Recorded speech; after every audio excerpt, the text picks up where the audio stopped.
Hello friends, എല്ലാവർക്കും നമസ്കാരം. നിങ്ങളേവരും കാത്തിരിക്കുന്ന രേവതിയുടെയും സച്ചിയുടെയും അടുത്ത ആഴ്ചയിലെ വിശേഷത്തിലേക്ക് എല്ലാ കൂട്ടുകാർക്കും സ്വാഗതം. എല്ലാവർക്കും നല്ലൊരു ദിവസം ആശംസിച്ചുകൊണ്ട് തന്നെ നമുക്ക് അടുത്ത ആഴ്ചയിലെ വിശേഷത്തിലേക്ക് കടക്കാമേ. അപ്പോൾ അതിനു മുമ്പായിട്ട് ആരെങ്കിലും നമ്മുടെ ഈ ചാനൽ ആദ്യമായിട്ട് കാണുന്നുണ്ടെങ്കിൽ ഇതുവരെ സബ്സ്ക്രൈബ് ഒന്നും ചെയ്ത് വെച്ചിട്ടില്ലെങ്കിൽ തീർച്ചയായിട്ടും ഒന്ന് സബ്സ്ക്രൈബ് ചെയ്ത് വെച്ചോളൂ. അതിനോടൊപ്പം മാക്സിമം നമ്മുടെ വീഡിയോ ഇഷ്ടപ്പെടുകയാണെങ്കിൽ ഒരു ലൈക്കും കൂടി അടിച്ചിട്ട് പോകാൻ മറക്കരുത്. അപ്പൊ നമുക്ക് നേരെ അടുത്ത ആഴ്ചയിലെ സൂപ്പർ ഹിറ്റ് വിശേഷത്തിലേക്ക് തന്നെ കടക്കാം. അങ്ങനെ ഇന്നത്തെ ലാസ്റ്റ് സീന് ഞാൻ രാവിലെ പറഞ്ഞ കഥ കേട്ടവർക്കൊക്കെ അറിയായിരിക്കാം. നമ്മുടെ സച്ചിനെ കുടുക്കിയിരിക്കുകയാണ് കേട്ടോ. ആന്റണി കുടുക്കിയിട്ട് നമ്മുടെ സച്ചി കുറ്റക്കാരനാണെന്ന് അറിഞ്ഞിരിക്കുന്നു. രേവതി അറിഞ്ഞത് കണ്ട് ഞെട്ടിയിരുന്നു. അങ്ങനെ വീട്ടിൽ വലിയൊരു പ്രശ്നം നടക്കുകയാണ്. നമ്മുടെ ശ്രുതിയും കൂടി കാര്യങ്ങളൊക്കെ വന്ന് പറഞ്ഞു പ്രശ്നം വഷളാക്കി വെച്ചിരിക്കുകയാണ്. ആ വീഡിയോ ടി വിയിലിട്ട് എല്ലാവരെയും കാണിച്ചു കൊടുത്തു. ചന്ദ്രയും രവീന്ദ്രനും ശ്രുതിയല്ല വർഷയും ശ്രീകാന്തും ഒക്കെ കണ്ടു. ഇതൊക്കെ കണ്ടിട്ട് നമ്മുടെ സച്ചി വരാൻ വേണ്ടി വെയിറ്റ് ചെയ്തിരിക്കും. അപ്പൊ സച്ചിക്ക് കുറെ ഓട്ടം കിട്ടുന്നതെല്ലാം ഇങ്ങനെ വിളിച്ചു പറയാണ്, നിങ്ങൾ വരണ്ട എന്ന് വിളിച്ച് ഇങ്ങനെ പറയുന്നു. അതിനിടയിൽ ഹൈവേ പോലീസ് നമ്മുടെ സച്ചിനെ പിടിക്കുകയും ചെയ്തു. അപ്പൊ അതാണ് ലാസ്റ്റ് സീൻ. ഹൈവേ പോലീസ് സച്ചിനെ പിടിച്ചു. അങ്ങനെ ഹൈവേ പോലീസ് സച്ചിനെ പിടിച്ചു. അപ്പം വണ്ടി ഇങ്ങനെ വന്നു. പെട്ടെന്ന് കൈ നീട്ടി കഴിഞ്ഞപ്പോഴത്തേക്കും പോലീസുകാരോട് പറഞ്ഞു, എനിക്ക് ലൈസൻസ് ഒക്കെ ഉണ്ട് സാറേ, എൻ്റെ ബുക്കും പേപ്പറൊക്കെ കറക്റ്റാണ് ഇന്നാ സാറേ എന്ന് പറഞ്ഞ് വളരെ കോൺഫിഡൻസോട് കൂടി നമ്മുടെ സച്ചി കൊടുക്കുകയാണ്. ഇത് കയ്യിൽ മേടിച്ചു വെച്ചിട്ട് നമ്മുടെ സച്ചിയോട് പറഞ്ഞു, അതെ നീ ഇപ്പോൾ ഒരു കാര്യം ചെയ്യേ, മര്യാദയ്ക്ക് സ്റ്റേഷനിലേക്ക് വരാൻ പറഞ്ഞേ. എന്താ സാറേ സാർ ഇങ്ങനെയൊക്കെ പറയുന്നത്? ഞാൻ ബുക്കും പേപ്പറും തന്നു, അത് സാറ് മേടിക്കുകയും ചെയ്തു. എൻ്റെ വണ്ടിക്ക് വേറെ പ്രശ്നമൊന്നുമില്ല. നിന്റെ വണ്ടിക്ക് പ്രശ്നമില്ലടാ, നിനക്കാണ് പ്രശ്നം. ഏതായാലും ഞങ്ങൾ നിന്റെ വണ്ടി ഇനി നേരെ സ്റ്റേഷനിലേക്ക് കൊണ്ടുപോവാം. അപ്പം നീ പോലീസ് ജീപ്പിലേക്കും കയറിക്കോ, നിന്നെ ഞങ്ങൾ സ്റ്റേഷനിലേക്ക് ഇപ്പൊ കൊണ്ടുപോകാന്ന് പറഞ്ഞപ്പം, അയ്യോ സാറേ എന്താ ഈ പറയുന്നത്? സാറുമാർ പറയുന്നതൊന്നും എനിക്ക് മനസ്സിലാവുന്നില്ല. ഞാൻ കുടിച്ചിട്ട് പോലുമില്ല, പിന്നെ എന്താ സാറുമാർ ഇങ്ങനെയൊക്കെ സംസാരിക്കുന്നത്? നീ കുടിച്ചോ ഇല്ലയോ എന്നൊക്കെ ഉള്ളത് പിന്നത്തെ കാര്യമാണ്. ഇപ്പൊ ഏതായാലും ഞങ്ങൾക്ക് ഞങ്ങളുടെ ഡ്യൂട്ടി ചെയ്തേ പറ്റൂ. അതുകൊണ്ട് തന്റെ പേരെന്നായിരുന്നു? എന്റെ പേര് സച്ചി. സച്ചി പെട്ടെന്ന് വണ്ടി കയറാൻ പറഞ്ഞിട്ട് നമ്മുടെ സച്ചിനെ എടുത്തുകൊണ്ട് പോയി നേരെ പോലീസ് സ്റ്റേഷനിലേക്ക്. വേറൊരു പോലീസ് ആണെങ്കിൽ, ഹൈവേ പോലീസ് തന്നെ വേറൊരാളാണെങ്കിൽ ഈ ഒരു നമ്മുടെ സച്ചിയുടെ കാറും എടുത്തുകൊണ്ട് പുറകെ വന്ന് പോലീസ് സ്റ്റേഷനിൽ എത്തിയിട്ടും സച്ചിക്ക് കാര്യങ്ങളൊന്നും പിടികിട്ടുന്നില്ല. സച്ചി പാവ ഈ ഫോണൊന്നും വലിയ കാര്യമായിട്ട് യൂസ് ചെയ്യില്ല. പുള്ളിക്കാരൻ ജീവിക്കാൻ വേണ്ടി നെട്ടോട്ടം ഓടുന്നതിൻ്റെ ഇടയ്ക്ക് ഈ ഫോണ് വല്ല ഒത്തിരി നേരമൊന്നും കാണാനൊന്നും നമ്മുടെ സച്ചിക്ക് സമയമില്ല. അങ്ങനെ സച്ചി പോലീസ് സ്റ്റേഷനിൽ ചെന്നിട്ട്, എന്താ സാറുമാർ എന്ത് പരിപാടി ഈ കാണിച്ചത്? എന്നെ എന്തിനാ ഇങ്ങോട്ട് തൂക്കിയെടുത്തോണ്ട് പോകുന്നത്? ഞാൻ കുടിച്ചിട്ടൊന്നുമില്ല, പിന്നെ എന്താ സാറേന്ന് ചോദിച്ചപ്പോൾ, നീ കുടിക്കോ കുടിക്കാതിരിക്കോ, ഏതായാലും നിന്നെ അറസ്റ്റ് ചെയ്യാൻ മേളിൽ നിന്ന് ഓർഡർ വന്നിട്ടുണ്ടായിരുന്നു, അതുകൊണ്ട് നിന്നെ അറസ്റ്റ് ചെയ്തു. ഏതായാലും നിന്നെ വിട്ടയക്കാം, നീ കുടിച്ചിട്ടില്ലെങ്കിൽ ഓക്കെ നിന്നെ വിട്ടയക്കാം, പക്ഷെ വണ്ടി നിനക്ക് തരില്ല. മാത്രമല്ല നിന്റെ ലൈസൻസ് ഉടനെ കട്ട് ചെയ്യുന്നു. സാറേ എന്താ സാറേ ഇങ്ങനെ പറയുന്നതെന്ന് ചോദിച്ചപ്പോൾ, നീ കാണെന്ന് പറഞ്ഞുകൊണ്ട് ആ വീഡിയോ നമ്മുടെ സച്ചിനെ കാണിച്ചു കൊടുക്കുക. സച്ചിക്കങ്ങ് വല്ലാണ്ട് ഷോക്കായി. സച്ചി പറഞ്ഞു, എന്താ സാറേ ഇത്? ഞാൻ മനസ്സാ വാച കർമ്മണ അറിയാത്ത കാര്യമാണ് ഇതൊക്കെ. ഇതെന്താ സാറുമാരെ ഈ കാണിക്കുന്നത്? ഇതാരോ ഫേക്കായിട്ട് ഉണ്ടാക്കിയെടുത്തിട്ടിരിക്കുന്നതാ. ഓ പിന്നെ ഫേക്കായിട്ട് ഇങ്ങനെ ഉണ്ടാക്കിയെടുത്തിരിക്കല്ലേ? ബാറി കയറുന്നവന്മാര് ബാറി കയറി കുടിക്കാതെ ഇറങ്ങിയ ചരിത്രമൊന്നും ഇതുവരെ ഇല്ലല്ലോ. ബാറി കയറിയിട്ടുണ്ടോ, നീ കുടിച്ചിട്ടുണ്ടോ, നിന്റെ കയ്യിൽ കള്ളിന്റെ കുപ്പിയുണ്ട്, അതുപോലെ തന്നെ ഗ്ലാസ് ഉണ്ട്, പിന്നെ നീ കുടിച്ചിട്ടില്ലെന്ന് പറഞ്ഞാലേ ഞങ്ങൾ എങ്ങനെ വിശ്വസിക്കും? അതുകൊണ്ട് വേറൊന്നും പറഞ്ഞാൽ ഇനിയിപ്പം മേളിൽ നിന്നുള്ള ഓർഡർ, അതുകൊണ്ട് വേറൊന്നും ചെയ്യാൻ ഞങ്ങൾക്ക് കഴിയത്തില്ല. നീ കുടിച്ചിട്ടില്ലെങ്കിൽ അതിനുള്ള തെളിവ് സഹിതം നീ ഇങ്ങോട്ട് കൊണ്ടുപോവാ. അത് കഴിഞ്ഞ് നമുക്ക് എന്താണെന്ന് വെച്ചാൽ ചെയ്യാൻ. ചിലപ്പോൾ നീ ഇപ്പം കുടിച്ച് കാണത്തില്ലായിരിക്കും, പക്ഷെ നീ എന്തെങ്കിലും കുടിച്ച വീഡിയോ ആയിരിക്കും ഇത്. നീ എന്തെങ്കിലും കുടിച്ചപ്പം വണ്ടി ഓടിച്ച വീഡിയോ ആയിരിക്കും ഇത്. ചിലപ്പോൾ നീ ഇപ്പം കുടിച്ച് കാണത്തില്ല. അതിനിപ്പം ഞങ്ങൾക്ക് എന്ത് ചെയ്യാൻ പറ്റും സച്ചി എന്നിങ്ങനെ ചോദിച്ചു. സച്ചി അവിടെ കിടന്ന്, സാറുമാരെ ദേ ഒരു കാര്യം പറഞ്ഞേക്കാം, ഞാൻ അറിയാത്ത കാര്യമാണ് സാറുമാർ ഈ പറയുന്നത്. ദേ ഞാൻ കള്ളു കുടിച്ചിട്ടില്ല, ഇത് ഇപ്പം നടന്ന സംഭവം. ദേ എൻ്റെ ഡ്രസ്സ് കണ്ടോ, ഈ ഡ്രസ്സ് തന്നെയാ ഇത്. അപ്പം പറഞ്ഞു, ഇതിപ്പം നടന്നാണോ എപ്പം നടന്നാണോ, ഏതായാലും നാട്ടുകാരും സകല മനുഷ്യരും ഇത് അറിഞ്ഞു കഴിഞ്ഞിരിക്കുന്നു. ഇനി നിന്നെ വിശ്വസിച്ച് എങ്ങനെ ഈ വണ്ടിയുടെ ലൈസൻസ് ഞങ്ങൾ നിനക്ക് തരും? നിന്നെ വിശ്വസിച്ച് എങ്ങനെ ഒരാള് നിന്റെ വണ്ടി കയറും? അതുകൊണ്ട് എൻ്റെ പൊന്ന് സച്ചി, നീ ഇപ്പൊ പോകാൻ നോക്കാൻ പറഞ്ഞ് സച്ചിനെ പോലീസ് സ്റ്റേഷനിൽ നിന്ന് പറഞ്ഞു വിടുവോ? വണ്ടി അവിടെ പിടിച്ചും വെച്ചിരിക്കുക. പറയാനുണ്ടോ? നമ്മുടെ സച്ചിയുടെ ജീവൻ പോയ സച്ചി സഹിക്കും, വണ്ടി പോയ സച്ചി സഹിക്കില്ല. സച്ചിക്ക് എന്ത് ചെയ്യണമെന്നറിയാതെ ഒരു നിസ്സഹായ അവസ്ഥയിലൊരു നിപ്പുണ്ട് കേട്ടോ. സത്യം പറഞ്ഞാൽ നമുക്ക് വരെ സങ്കടമായി പോകും. തെറ്റൊന്നും ചെയ്യാത്ത ഒരു മനുഷ്യനാണ്, എന്നിട്ട് ഇങ്ങനെ ക്രൂശിക്കുന്നത് കാണുമ്പോഴേ. ഏതായാലും ഈ സമയത്താണെങ്കിൽ നമ്മുടെ ചന്ദ്രയും സുധിയും ശ്രുതിയും ഒക്കെ കൂടി സച്ചി വരുന്നത് നോക്കിയിരിക്കുകയാണ്. അപ്പൊ സച്ചി വന്ന് കഴിഞ്ഞിട്ട് വേണമല്ലോ ഇനിയിപ്പോ അടുത്ത പ്രശ്നം ഉണ്ടാക്കാനായിട്ട്. പ്രശ്നം ഇച്ചിരിയും കൂടെ വഷളാക്കണമല്ലോ ശ്രുതിക്കും നമ്മുടെ സുധിക്കും.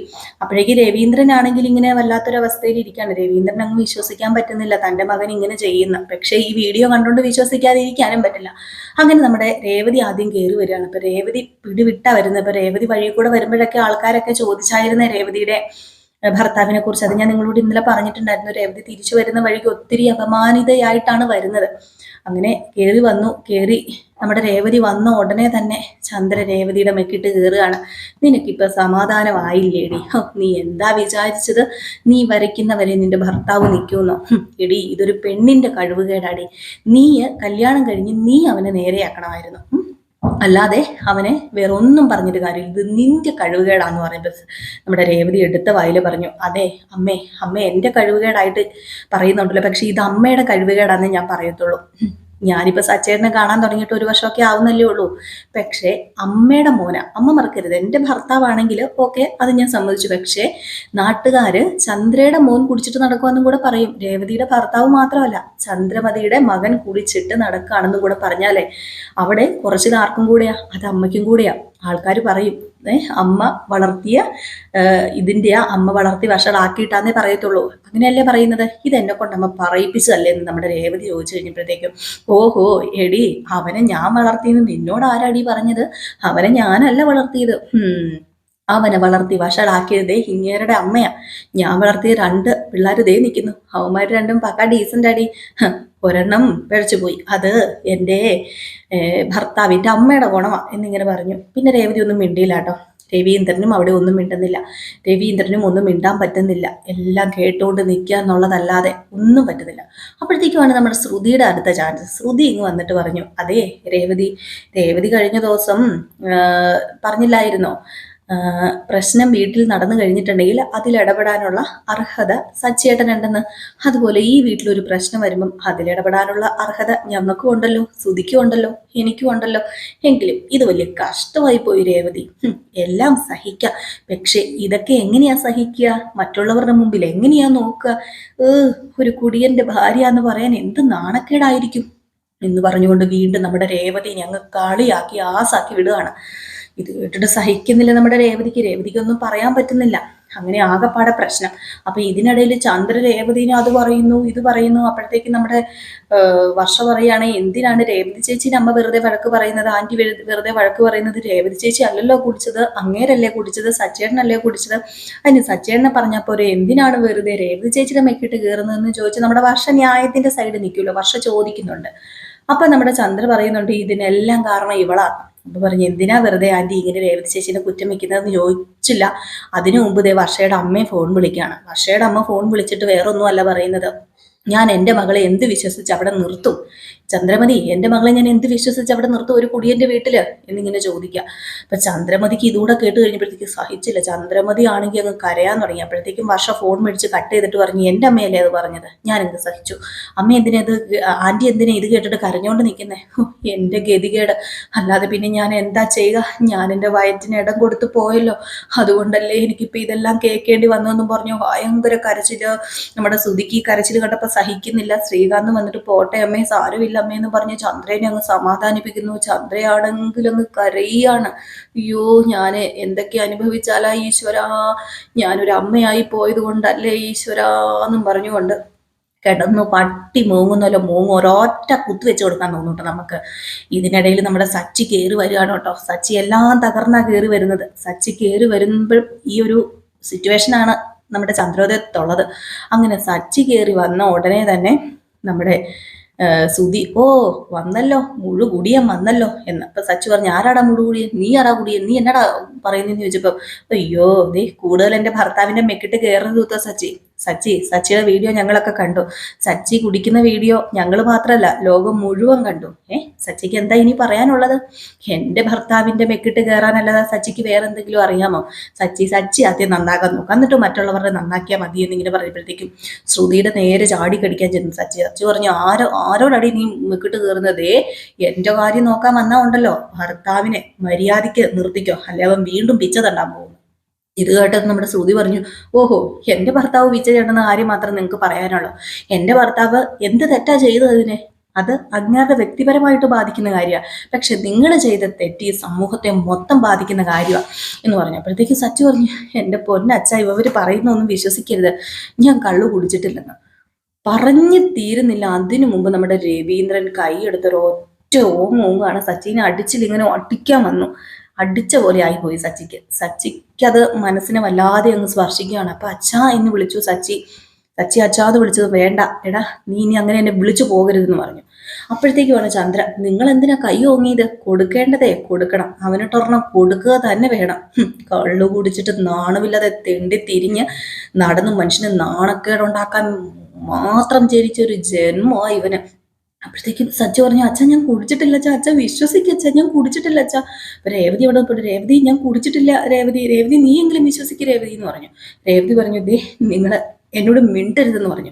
അപ്പൊ ശ്രീകാന്ത് അവിടെ നിൽക്കുക. ശ്രീകാന്തിനോട് പറഞ്ഞു, എടാ ഞാൻ കുടിച്ചിട്ടില്ലടാ, നിങ്ങളൊന്ന് വിശ്വസിക്കുക, ഞാൻ കുടിച്ചു എന്ന് പറയും, ഒരിക്കലും ഞാൻ ഡ്രൈവ് ചെയ്യുമ്പോൾ കുടിക്കില്ല എന്ന് പറഞ്ഞപ്പോ ശ്രീകാന്ത് പറഞ്ഞു, അതെ സച്ചേട്ടൻ കുടിക്കില്ല എന്നൊക്കെ പറഞ്ഞിട്ടുണ്ട്, പക്ഷെ അത് ഞങ്ങൾ എങ്ങനെ വിശ്വസിക്കും? സച്ചേട്ടൻ ഇപ്പം കുടിക്കുന്ന വീഡിയോ വൈറലായത് സച്ചേട്ടൻ കണ്ടതല്ലേ? സച്ചേട്ടൻ പിന്നെ നുണ പറഞ്ഞിട്ട് എന്താ സച്ചേട്ട കാര്യം? സച്ചേട്ടൻ കുടിച്ചിട്ടുണ്ട്, ഞങ്ങൾക്കറിയാം, അത് ഞങ്ങൾക്ക് നന്നായിട്ട് അറിയാം. പിന്നെ ഇതൊക്കെ വീട്ടിൽ വെച്ചായിക്കോ അല്ലെങ്കിൽ ഏതെങ്കിലും ബാറിൽ വെച്ചായിക്കോ, പക്ഷേ പാസഞ്ചേഴ്സിനൊക്കെ കൊണ്ടുപോകുമ്പോൾ ഇങ്ങനെയൊക്കെ കുടിക്കുന്നത് മോശമാണെന്ന് പറഞ്ഞ് നമ്മുടെ ശ്രീകാന്ത് അങ്ങ് കയറിപ്പോയി. സച്ചി അങ്ങ് വല്ലാണ്ടാവുക. പിന്നെ രേവതിയുടെ പുറകെ പോയിട്ട് രേവതി വല്ലോ തിരിഞ്ഞു നോക്കുമോ? രേവതി പറയുക, നിങ്ങൾ കാരണമല്ലേ ഞാനിപ്പോൾ ഇതൊക്കെ അനുഭവിക്കുന്നത്, ശ്രുതിയുടെ വായിലിരിക്കുന്നതൊക്കെ ഞാൻ കേട്ടില്ലേ, അല്ലെങ്കിലും എനിക്കിത് തന്നെ വേണം എന്നൊക്കെ പറഞ്ഞുകൊണ്ട് ശ്രുതി ഭയങ്കര കരച്ചിലും വിറക്കലും പിടിക്കലും, അല്ല ശ്രുതിയല്ല രേവതി ഭയങ്കര കരച്ചിലും വിറക്കലും ഒക്കെ. സച്ചി ആരോട് പറയും? സച്ചി ആരെ വിശ്വസിപ്പിക്കും? ആരും വിശ്വസിക്കുന്നില്ല. പാവ സച്ചി പിന്നെ മഹേഷിനോടൊക്കെ പോയി കാര്യങ്ങൾ പറയുകയാണ്. മഹേഷിനൊക്കെ വിശ്വാസം കേട്ടോ. അപ്പം മഹേഷ് പറയുന്നുണ്ട്, പോട്ടടാ സാരമില്ല പോട്ടടാ എന്നൊക്കെ പറയുന്നുണ്ട്. അപ്പം ഇതിനിടയിലാണെങ്കിൽ നമ്മുടെ രേവതി സച്ചിയുടെ കുടി എങ്ങനെയും മാറ്റണമല്ലോ. അപ്പം അതിന് നമ്മുടെ രേവതിക്ക് കിട്ടിയൊരു മാർഗം എന്ന് പറയുന്നത്, ഒരു ചേച്ചി ഒരു മരുന്ന് പറഞ്ഞു കൊടുത്തിട്ട് ആ മരുന്ന് കലക്കി വെക്കുകയാണ്. ഏതായാലും ഈ മരുന്നെടുത്ത് കുടിക്കുന്നതോ നമ്മുടെ ചന്ദ്ര. പറയാനുണ്ടോ? മരുന്ന് ചന്ദ്ര കുടിക്കുന്നത് കാണുകയും ചെയ്തു. പിന്നെ അവിടെ നിന്നിട്ട് കാര്യമില്ലെന്ന് മനസ്സിലായി നമ്മുടെ രേവതിക്ക്. രേവതി വിട്ടടിച്ചു പോവുകയാണ് ആ വൈദ്യരുടെ അടുത്തേക്ക്. ഇത് കുടിച്ചു കഴിഞ്ഞിട്ടുണ്ടെങ്കിൽ എന്തെങ്കിലും പ്രശ്നം ഉണ്ടോ എന്ന് അറിയാൻ വേണ്ടി. അപ്പൊ അവിടെ ചെന്ന് ഇപ്പൊ ആ വൈദ്യര് പറഞ്ഞു, മാറി കുടിച്ചാൽ പ്രശ്നമൊന്നുമില്ല, വേറൊന്നുമില്ല എന്ന് പറഞ്ഞ് പുള്ളിക്കാരനൊരു മരുന്നും പറഞ്ഞു കൊടുത്തു. തിരിച്ചു വരുന്ന വഴിക്ക് നമ്മുടെ മഹേഷിനെ കണ്ടു.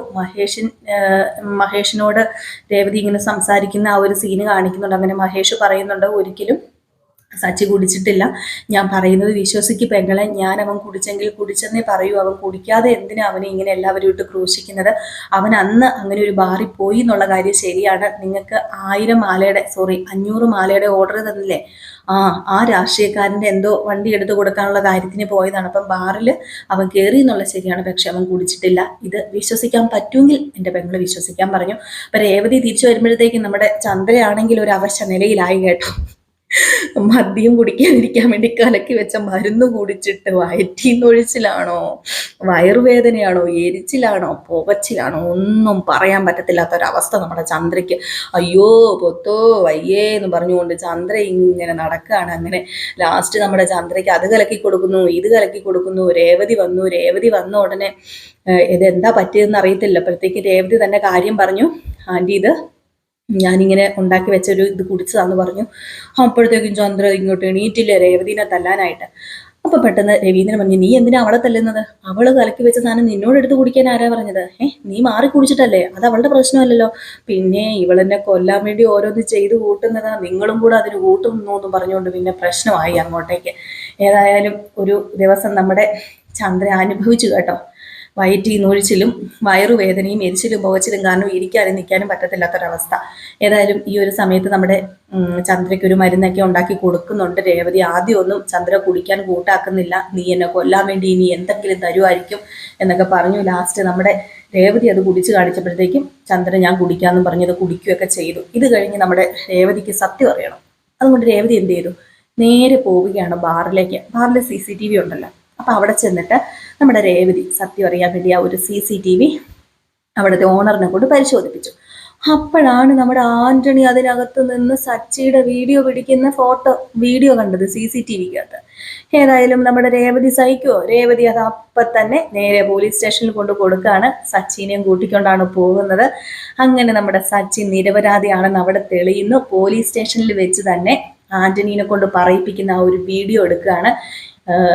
ഞാനാണത് ചെയ്തത് എന്ന് പറയുന്ന വീഡിയോ എടുത്ത് ആ വൈറലായ വീഡിയോയുടെ ആ ഒരു ഇതിൽ തന്നെ പോസ്റ്റ് ചെയ്യിപ്പിക്കുകയാണ് നമ്മുടെ സച്ചി. അപ്പം അത് വൈറലാവുമല്ലോ. അങ്ങനെ സച്ചിയുടെ നിരപരാധിത്വം അവിടെ നമ്മുടെ രേവതി തെളിയിക്കുകയാണ്.